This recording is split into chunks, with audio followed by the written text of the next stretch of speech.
masyarakat juga terjadi di Pulau Kabai, Ogan Ilir, Sumatera Selatan.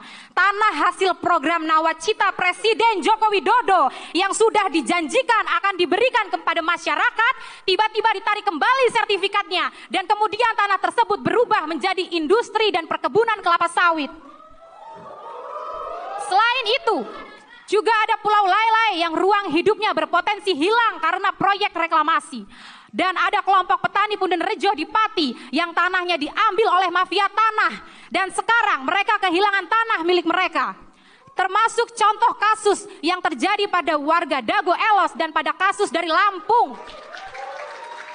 Ada juga komunitas adat dari Batur, Bali yang harus tergusur dari tanah ulayatnya atas nama investasi pariwisata.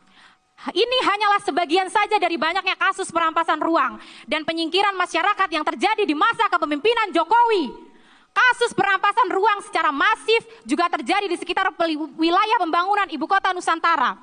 Warga dari Desa Sepaku, Kalimantan Timur menyampaikan bahwa kini daerahnya menjadi langganan banjir akibat resapan air yang semakin berkurang.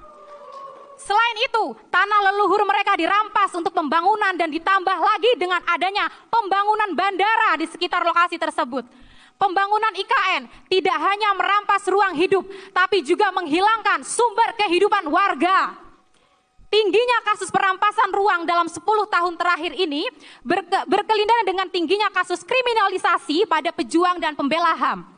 Apalagi jika kita berbicara tentang ruang lingkup yang dirusak karena pembabatan hutan secara liar dan pembangunan industri ekstraktif yang ugal-ugalan.